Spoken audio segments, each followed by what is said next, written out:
Hello and good morning and welcome to Satya Live. I'm Reverend Dr. Ali Benjamin, and it is my great joy to be here this morning. And welcome back if you join us weekly and if you're here for the first time. I know it's not a coincidence that you found this video, this broadcast, this live. And I have a feeling that there'll be something here today that will support you on your evolutionary journey, on your spiritual path.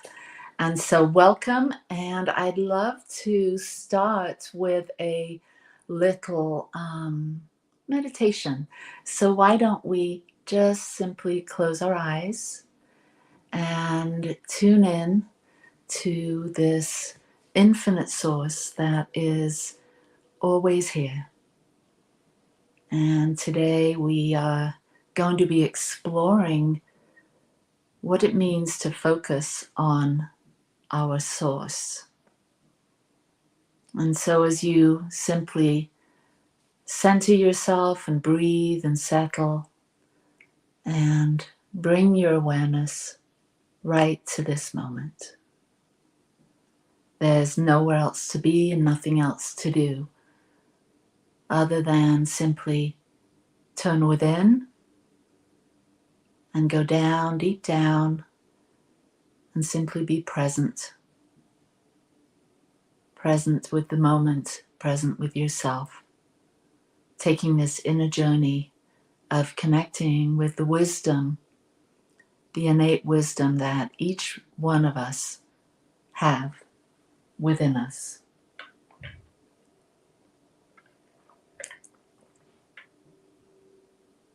And as we draw our attention to this source, this infinite wisdom within us, we simply surrender and allow whatever is seeking to come forth to come forth. And I invite you to be open and receptive to today's download message. And trust and know that there's something here for you today. Something your soul is nudging you into remembering. And so breathe in and breathe out and join me here. And as you open your eyes and you connect with me, I'd love to know where you are, what what's alive in you today. Maybe drop a word in the comments and that would be awesome. Let's see. And I can see a couple of you. Good morning from Kaysville. Awesome, wonderful. Jumping in to send love and hugs to us all from Sacramento. And hello, Facebook crowd. Hello, Instagram crowd. We're going live on Instagram for the first time. And so I'm really so thrilled to be able to connect with so many of you. We've been doing this for many years now, and it feels good to come together every Sunday to jump into a bit of new thoughts, jump into some powerful principles and practices that we can use in our everyday lives so that we can have a deeper sense of meaning and fulfillment, a sense of truly belonging to ourself and our lives.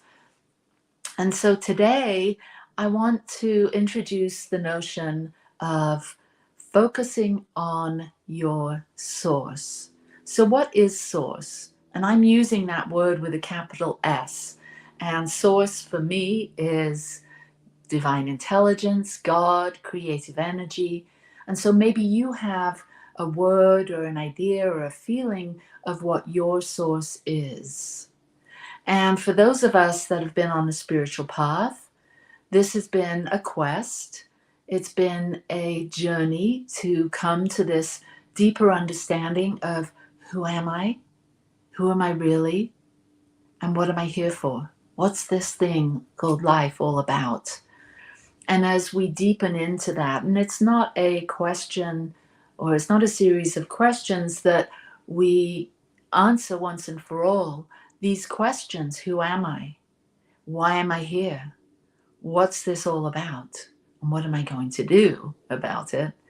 These are alive and vibrant questions that we get to explore daily or weekly or whenever they occur to us.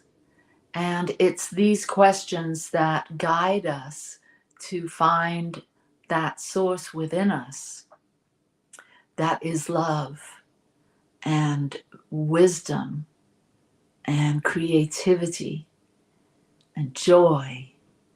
And so many of us are on this quest to experience these high qualities that when we are thinking about them, realizing them, creating with them, we can feel that we're right in the zone, that we're doing what we're here to do, that we're being who we're here to be.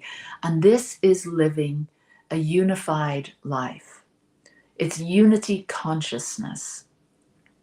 And so the whole idea here is, because many of us can slip in and out of these states of unity consciousness, because there's many things that we experience in our day-to-day life that have us drop off or drop out of that awakened state. And we simply fall down into doubt or fear or uncertainty or anger or judgment or blame.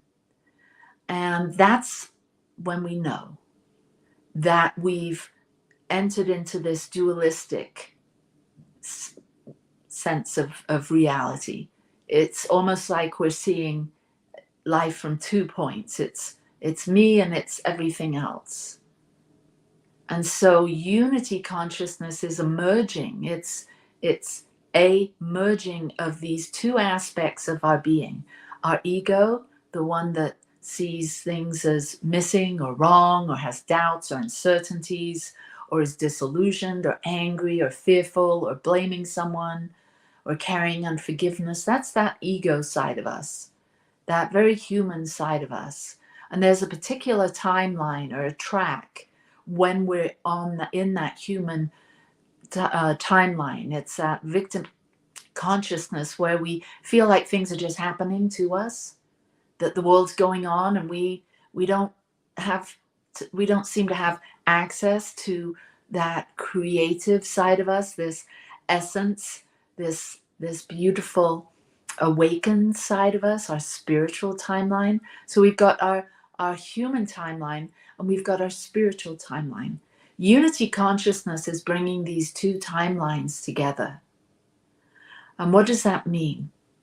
It means that we know the ego's there. We know that we can succumb to doubt and fear and uncertainty, but we also know that when that happens, when we start to feel like things aren't going our way, we start to get upset, we start to want to control things or people, or we're disappointed with the outcomes of our hard efforts, we get to stop and we simply get to wake up and we remember who I am.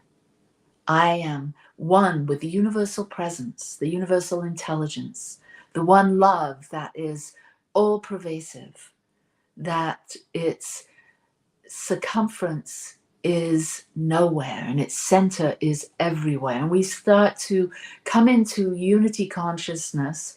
We start to merge the human timeline with the spiritual timeline, and we start to realize our source. Our source is all these high qualities and attributes that feel so good. Feel so good when we're looking at something beautiful, or we're experiencing beauty out in nature, or we're feeling the beauty of creativity. When we're doing something we love, we're painting, we're writing, we're cleaning our home, we're organizing our space, we're working in our vocation, our career, or maybe we're volunteering and we're serving in some way that brings a sense of love and joy and beauty alive in us. That's when we're human timeline, spiritual timeline has integrated, and we are now moving in the divine flow of our source. Are you getting what I'm feeling and saying and articulating? Because this is what our soul wants us to know.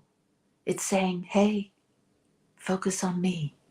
Focus on that sweet, small voice within that says, you are here for great things.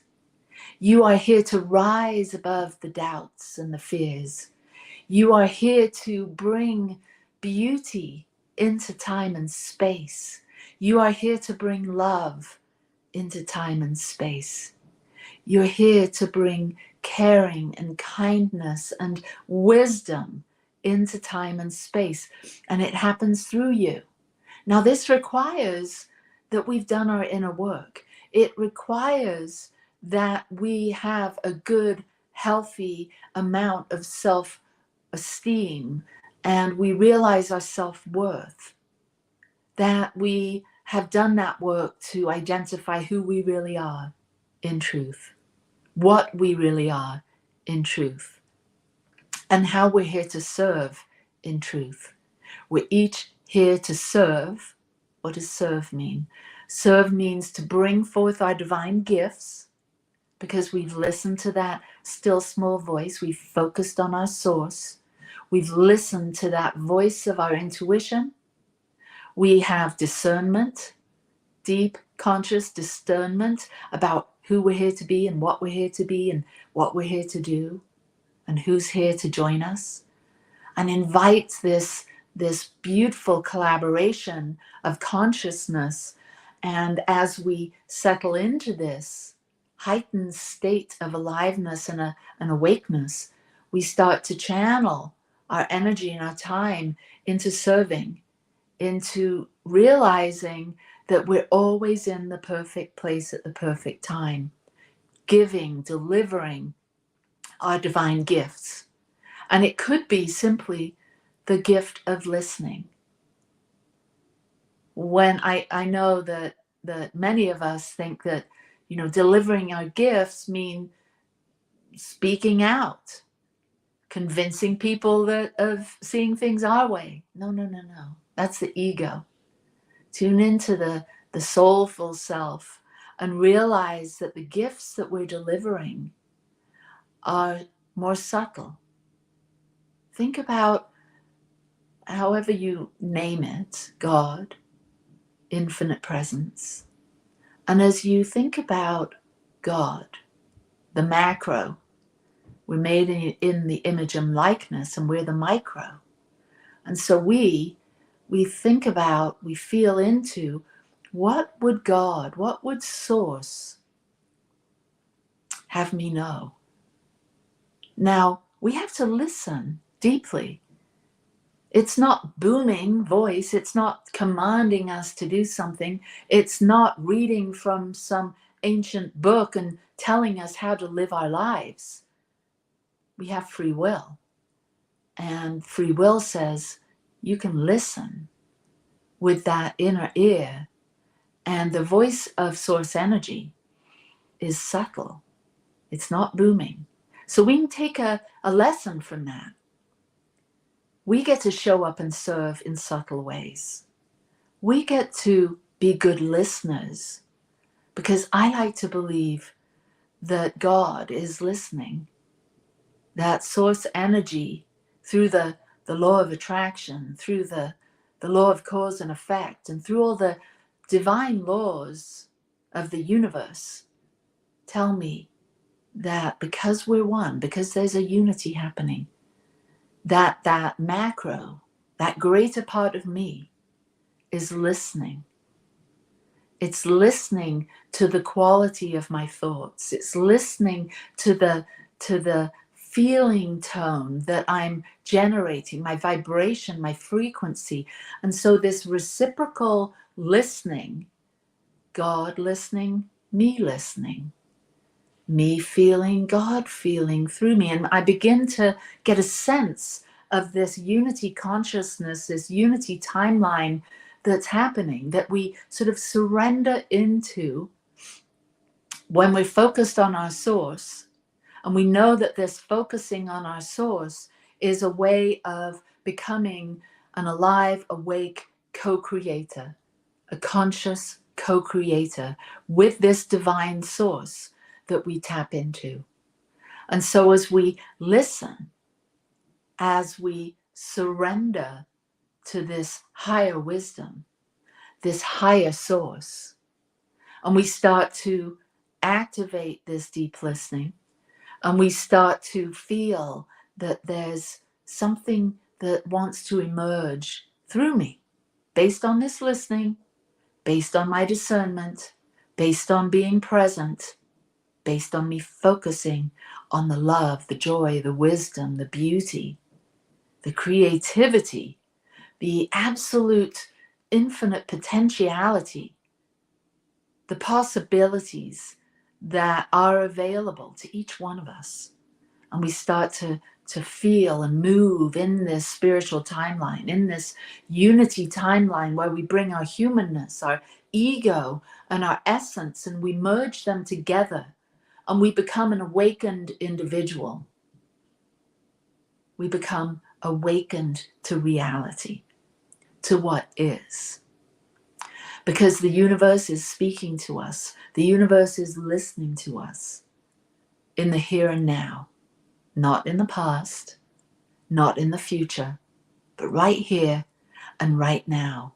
We can feel this overwhelming feeling of being grounded in grace and overflowing with joy.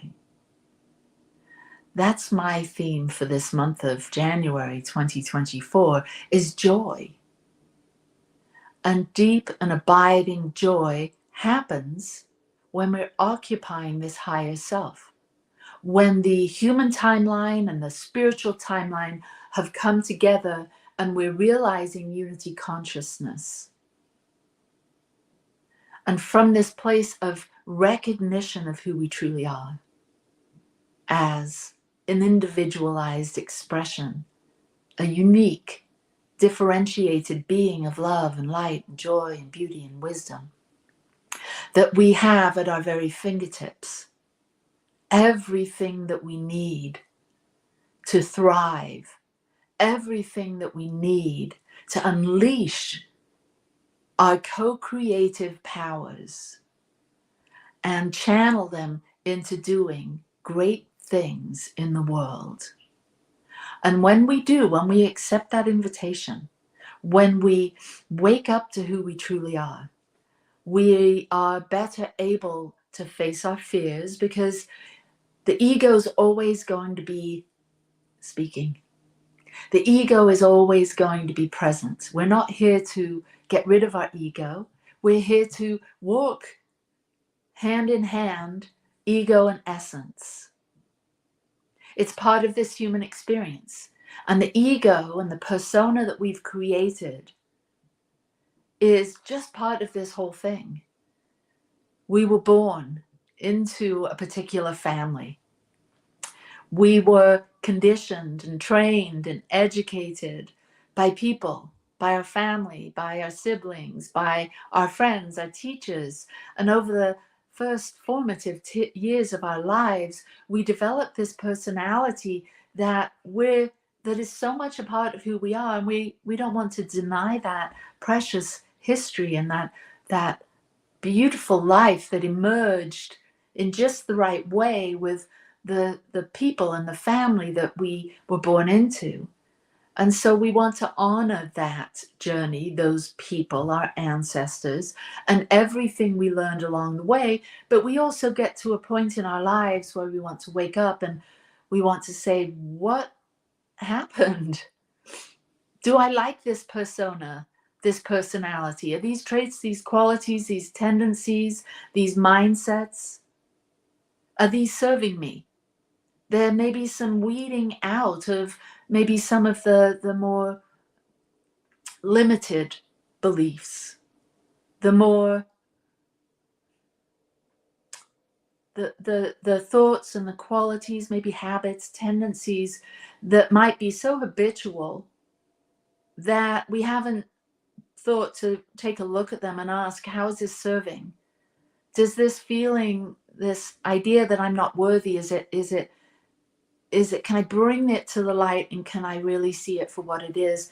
It was a very childish viewpoint, because now that I'm older now that I'm more awake, now that I'm more alive to who I am and what I'm here to be and how I'm here to serve and evolve.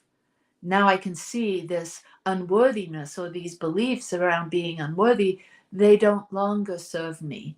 So I will bless that part of me that that felt unworthy, and just invite that part of me to take a backseat, to roll that scroll up and place it on the shelf with all those other parts of me that no longer serve my evolution. And so, what else is it that's keeping you stuck from really merging into unity consciousness? It could be blame. Maybe you've got some unforgiveness that you're carrying. If you do, if we have unforgiveness in our heart, it is absolutely going to pinch off our creativity, our abundance, and our prosperity, because it's restrictive.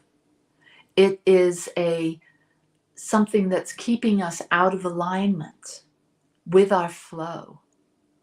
It's saying, in essence, that until this person, fill in the blank, or whatever your unforgiveness is, it's saying, until this is resolved, I'm not really going to step into unity consciousness.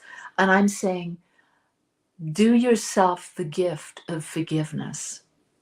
Allow forgiveness to flow through your life.